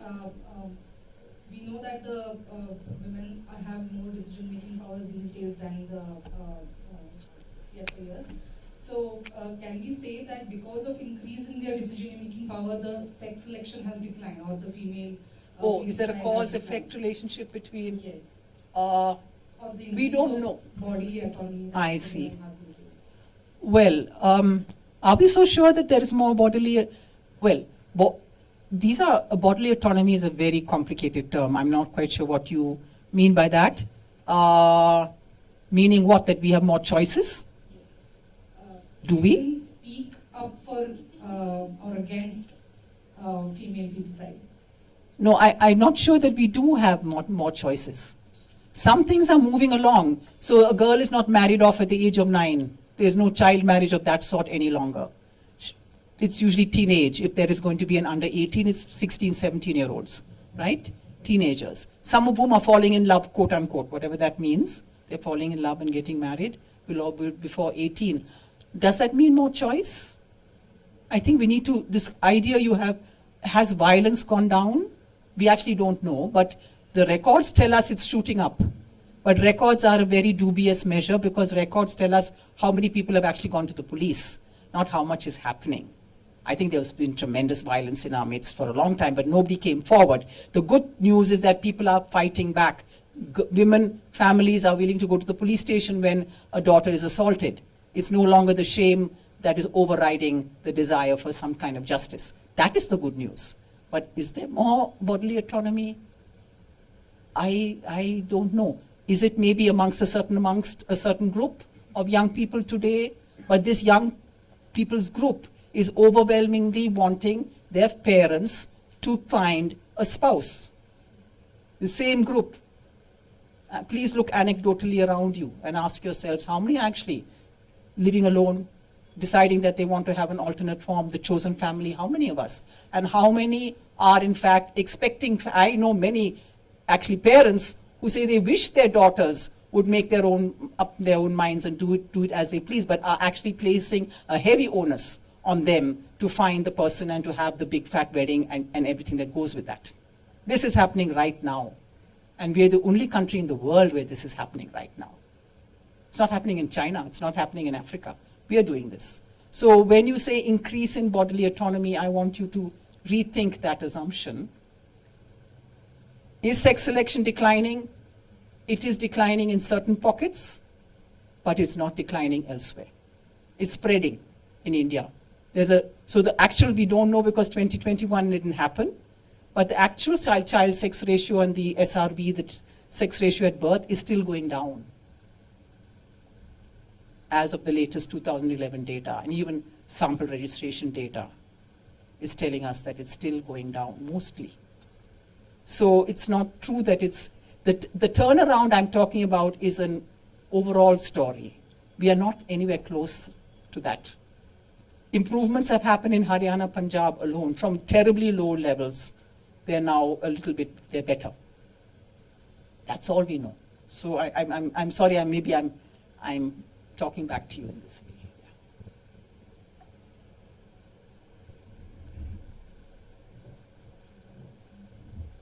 Hi, ma'am. Good evening. Thank you so much for the lecture. We've got more insight. So, what captured me was the map that you showed us. Yes. The girl, Girl-only map. family. Yeah. So, I actually want to know, what are those factors that make, when you showed Meghalaya, Kerala, they had Small little. Yeah. What is the reason that? Is there any similarities, the factors that they are achieving this? Okay, number one, they're not sex selecting. They're simply not practicing sex selection, full stop. And if these are families that don't want to have more than one or two children, then they're going to be in the situation of being girl only. So it's not necessarily that they're desiring to have girl only. That I have yet to see. I've yet to see someone saying that we don't want any son at all, or even more that you sex select the son out. That I have not come across. It's not that kind of situation. It's one of acceptance. And this could be for social, moral, whatever sets of reasons. The fact that this practice hasn't found a foothold. And the fact, and see, Kerala is particularly puzzling.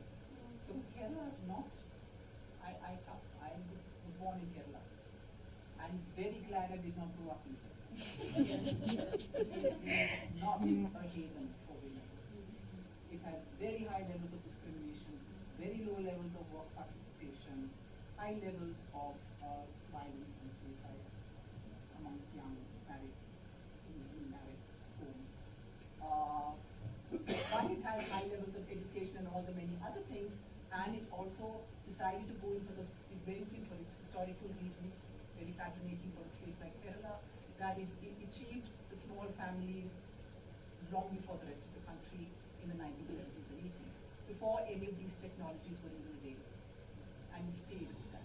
So the fact that we have these little pockets, Northeast, Meghalaya, so-called matrilineal, but lots and lots of ifs and buts about what matrimony means, because it does mean that descent is in the mother's line, it does mean that the youngest daughter will be the one responsible, but that can sometimes be a terrible responsibility for the youngest daughter, not something that she welcomes. And it doesn't mean that those councils have any women on them. They're extremely patriarchal in that sense, right? So each of these stories is complex. And we can't yet name, that's why I'm saying these are not indicators of gender equality per se, but they are places to move forward from.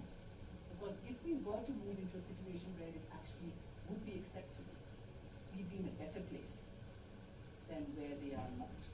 That's all I would like to say.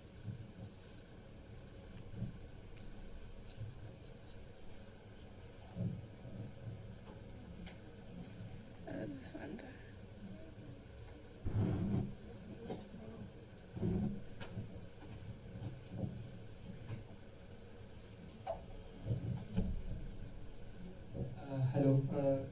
So it's going to be a long question. I hope you don't mind.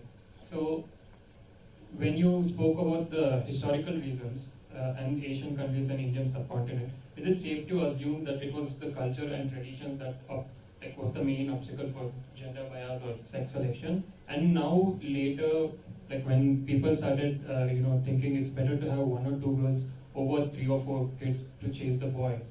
So it's more of a survival thing now. So, like, is it okay to assume that if the trends follow as is, people will be inclusive more in the future? No, so you're saying historically it was culture. Culture, and now they're abandoning it for survival. Economical thing, yeah. No, it was always, there was always an economy. Was it? When Rajputs were, when a Rajput when a not so well off Rajput father had an extra daughter, there's a wonderful phrase that the British officials came up with, and they called it pride and purse. The pride was that the shame, if you like, was that you were worried that you would not be able to marry off this extra daughter because your situation was no longer as good as it might have, you were not in an economic situation. And what was the economic situation? Demanding dowry, purse. So if you did not have the dowry to marry your daughter, better to kill her at birth, right, than to have the shame of an unmarried daughter in your family, in your home. This was a Rajput matter of honor. Now you could say honor is a cultural phenomenon, but it is as much an economic phenomenon. So these are social economies. I would like to use the phrase social or cultural economies at every point in time. Then and now. The big change today is that the situation of economic, on the one hand you could say development, but on the other hand maldevelopment, is such that having more sons is a terrible idea. It's no longer the Thakur, the Thakur idea of more sons, more power. No. There's a reason why this common discourse of bad sons is now existing. Extra sons is a terrible idea. Jats in Punjab are saying, at most one son. I don't want to divide the property further. And an extra son is again a source of drug abuse and what have you. So it's always a cultural economy. And it's not that it's shifted from culture to economy. I don't know if I answered your question. Unfortunately, we only have time for 1 or 2 more questions. So.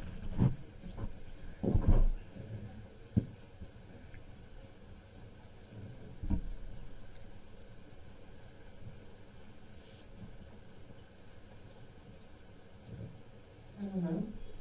I'm ahead. I was just thinking that when we had the 1901 census, Yes. Indian population was something like 300 million. Yes. Then it steadily increased.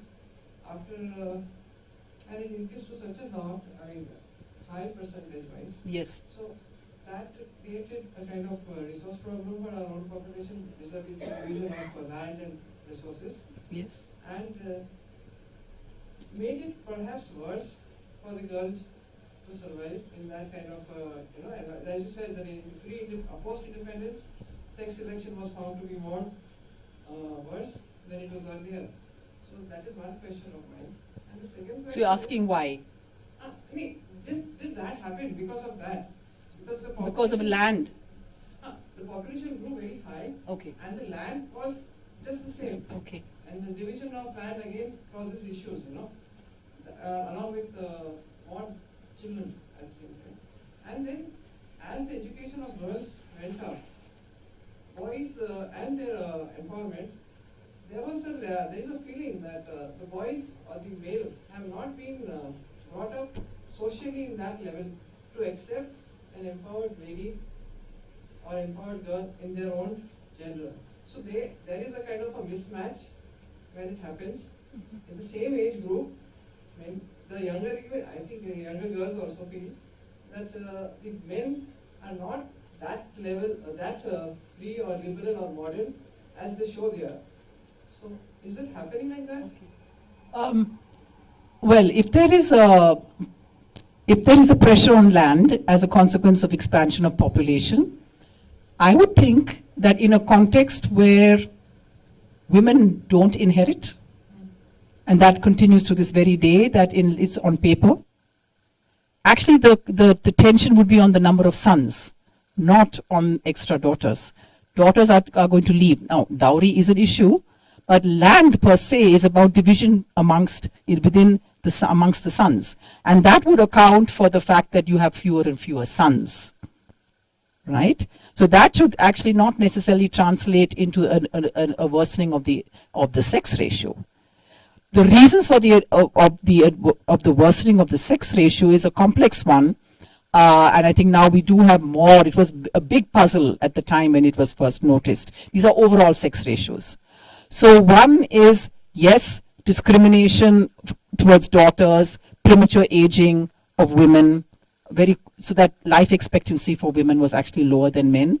But the other side, and this is, other demographers have emphasized this as well, that it's not just a negative argument about girls, it's also a quote-unquote positive argument about the life chances of boys. Boys traditionally, this may sound odd for all of us feminists, but actually boys are the weaker sex, biologically the weaker sex, okay? So they are, the greater chance in all things are equal is that boys will be susceptible to childhood diseases, will be stillborn, and so on. Therefore, the theory goes that actually more boys than girls are born to obviate this problem. Okay, and that as a consequence of better medical and nutritional facilities, the boys got better advantage of them, and their life chances therefore improved considerably. Otherwise, traditionally in a very poor context, usually you have a sex ratio that is actually more girls than boys. The very, very poor areas of India, Africa have always had more girls than boys surviving because boys don't survive. So in a context then of modernity, the theory is that actually not just was there discrimination towards girls, but boys' chances of survival improved. And hence the sex ratio got more adverse, right? So that's one part. The other part is, where are we? This is a much more complex question. Where are we today in thinking about the socialization of boys and girls? We all need to put our heads together here, because there is a looming crisis worldwide on this question.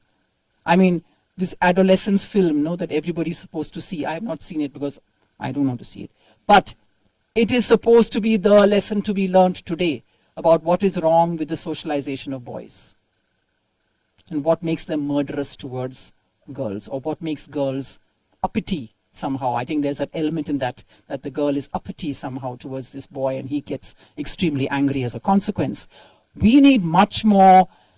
My what is wrong is the idea, and that is the anti-feminist idea, that feminism has gone too far, it has done too much, girls are doing so much well, and poor boys are suffering as a consequence of this extra effort that has been given to girls. No, that's not true. What we do need, however, to figure out is what it is about that, again, I come back to my social economy, within which boys are looking at uncertain futures versus entitlement. To be a boy till recently was to have a sense of entitlement. That has, I think, is badly under stress or crumbling at the edges, especially if you are not born wealthy. So poor white, poor so-and-so, poor less well-endowed, upper caste and so on, sons are today suffering from a lack of entitlement. And that is, you find a scapegoat. And the scapegoat is the sister, or those who are, or your classmates, the toppers who are girls. That is where we badly, badly need to intervene and bring a better story into the picture. And I go back to a social economy here, rather than simply calling it some kind of a too much to the girls and now we must take care of the boys, is, I think, not right.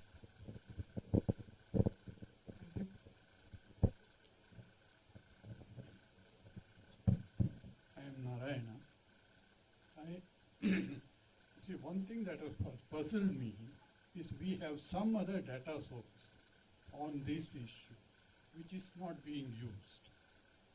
That is civil registration data. What data sources do you have in mind? Civil registration data. Yes. It's very good in a number of districts of this country. And it gives us, some states, it actually is available on real-time basis. Anyway, that's as far as the data is concerned. I happen to look at this, partly because long ago I had a paper on this female infanticide in Tamil Nadu. And the districts which are notorious for that. The Kalars and the Gaundars. Not, in fact, this entire districts after district, it's not particular communities, are notorious, for that, and Jayalalitha played a very important role in changing that. Yes. So it actually, female infanticide just came down, almost disappeared. So I was under the impression that it must have brought about a huge change in the society. But to my horror, recently, last 2 years, when I, looked at the civil registration data, the sex ratio at birth was so masculine in some of these districts. Yes. And it's not female infanticide, it is sex selective abortion. Yes. What surprised me was, many of these girls which were saved from that infanticide, they, many of them talk publicly about it. In such a society, how is it that, this that is goes off, but sex selective abortion, has come in. So high that you wouldn't believe. Yes. Some panchayat, some towns, the masculinity of the sex ratio at birth, 130 boys for 100 girls. Yes, very good. In China, at the peak of it, China and South Korea, we had that sort of numbers. Yes. Now we see that sort of numbers in some districts of Tamil Nadu and Mandya. Yes. Mandya, in fact, in 23, it was 170. And when I, flagged this off in one of the seminars, people said, no, this cannot be true. But then after a few months, yes, that was that raid. And then people started saying, oh, after all, Narayana is right. Thank you. Yeah. No, you're quite right. And there is some very good work on Tamil Nadu. Sharada Srinivasan is a social anthropologist.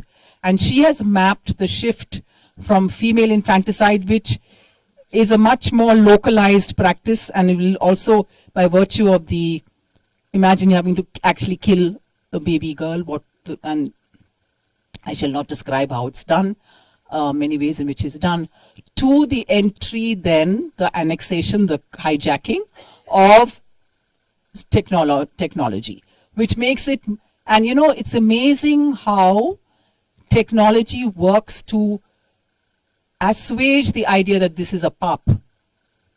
Female infanticide is a PAP, no question, it's a sin. But technology being provided by medical people, radiologists coming to your door with that mobile van, why is that a PAP? Not a PAP. Okay? So it makes it more amenable then to this family planning I'm talking about, and therefore it kicks in and has kicked in with a vengeance in some Salem and some of these other districts in Tamil Nadu, to the extent that it has. And it's what is curious about Tamil Nadu, unlike say Haryana and elsewhere, is that the Tamil Nadu sex ratio overall doesn't show it. It's hidden because it's very specific to certain districts where it has kicked in. And I don't know whether she has, Sharda has given enough of a picture as to why and how it is that it has remained actually localized and not spread to other parts. So in Coimbatore and Tirupur, you won't find it, but you will find it. So do we look at economic development then as actually providing? I don't know. I don't think so. But we will need better explanations but it's a shift. Jayalalitha's baby cradle scheme did not really do very much. It was effective as a publicity. But how many babies were actually brought? Very, very few, actually. But it brought publicity to the issue. What we now have to deal with is the technology and the economies that surround it that are making this feasible, including places and these are not backward. Mandya is not a backward district. We get that all wrong when we think this is about impoverishment. This is about wanting to get ahead. And that's why it's such a hard issue for us to get our head around. Thank you for that. Yeah.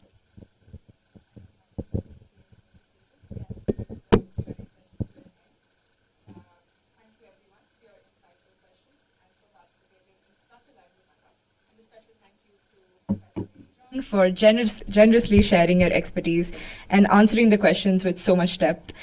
Now, if any members of the audience would like to share a memory of Dr. Poornima, I would welcome you to do so, and we would be honored to hear your reflections. You could come up here, or we could bring a microphone to you.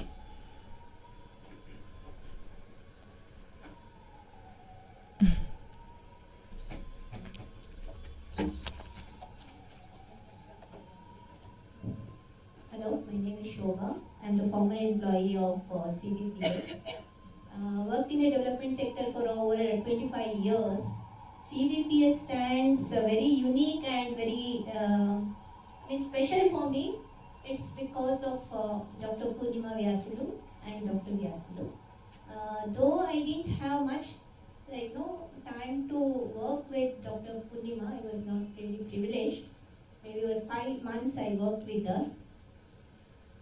The kind of values what she has actually brought into the organization, which is actually till today, which I believe that, which I carry including that. So one basic value which she brought into the organization development was that kind of care, what she was giving. People spoke about the bowl of fruit, which was actually introduced during our period, and she used to say that the staff stays here for 8 hours and this becomes their family, and hence it is important that they need to be nurtured, they need to be taken care. So it's not that, what we believe today that 70 hours in a week somebody has to work and have to be pressurized. That was not the belief of Dr. Poornima, neither Dr. Vyasulu. What was important for both of them was give you sufficient time, but relax, also take care of your health. That is something, the values which she and Dr. Vyasulu brought, both of them actually brought. That is one good thing which is actually, helped all the staff to, build their career in a beautiful way. The second thing, what is Dr. Poornima's contribution was give the ownership for the work what you do. Which is also Dr. Vyasulu believed. Whatever anybody do, whether it's a junior staff or a senior staff, whatever the work they do, they have to be recognized, and they were given a chance to present that their work in different platforms, and that was which, I mean, many organizations, like somebody senior will take the opportunity and all, but whereas in CBPS, this is one culture has created and it is still continuing. That is something very beautiful. The third thing is the contribution for women's leadership. I mean, being a gender activist, Dr. Poornima also believed that women has to be in leadership position. Of course, our SDG data today says that for Karnataka, 1,000 positions, there are only 200 women who are in the leadership position. So there were, I mean, when I joined, of course, we also had some challenges, and there was a lot of resistance for accepting as a female. But because of the encouragement of Dr. Poornima Vyasulu, she used to say that, I understand what you feel, and like, no, I mean, this is something which is, I mean, it's 15 years back I'm talking about, not today. So the challenges what women face when they are in the leadership, the difficulty of accepted by the patriarchal models. So it was like, I mean, she was always encouraging that women has to be in the leadership position, which is Dr. Vyasulu also believed that. That is the reason, I mean, after Poornima, I mean, just Josnanja came, and today Niveditha has come. And we have beautiful 2 women leaders in the organization for the past 15 years. This is something, the foundation which Dr. Poornima has put in the organization, and of course we cannot forget Dr. Vyasulu's contribution into that, because I never seen both of them as separate. For me, they were soulmates, and these beautiful souls always like in me, and we really, I mean, I'm really grateful that I met a soul like Poornima Vyasulu, and I always cherish her memories, and wherever she is, I'm truly grateful to God that I'm blessed to have her in my life. Thank you so much.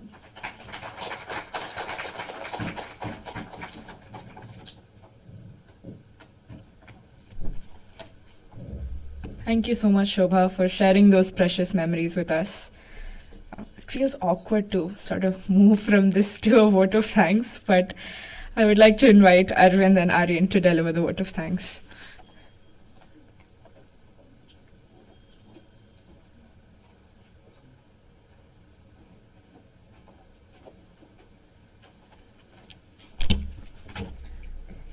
Thank you, Akshitha, for that warm introduction.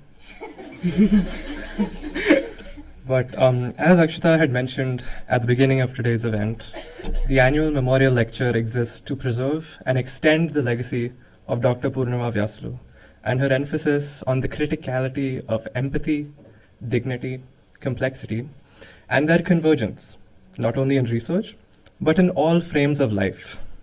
Conducting this event would not have been possible without the combined efforts of everyone present here today, as well as some others, and recognition of the same goes a small way to acknowledge their contributions.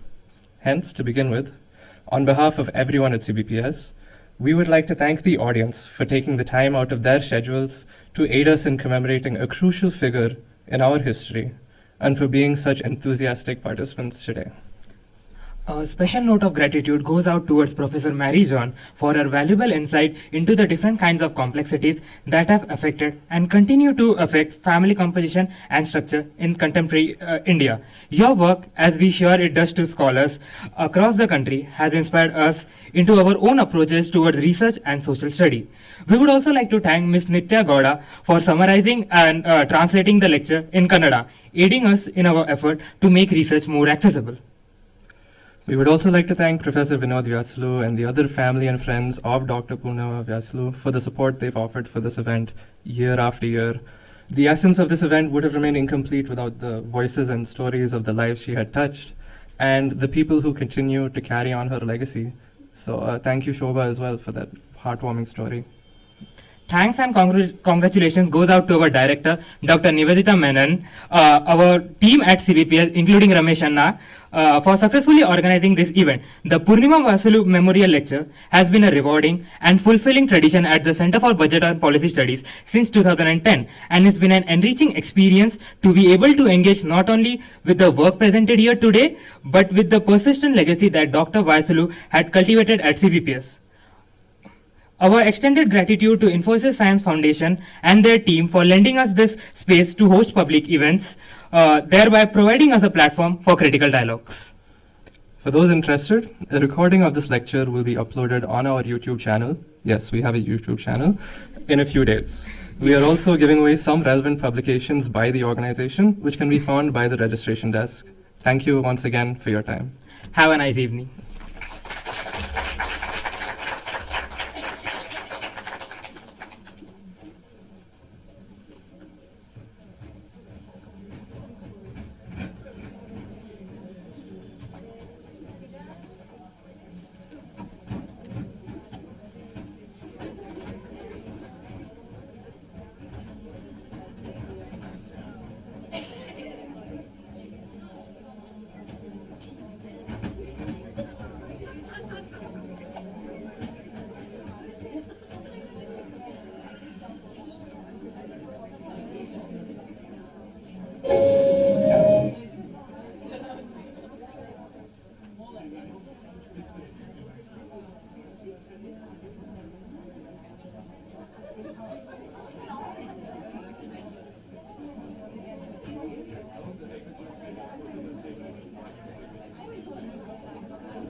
So,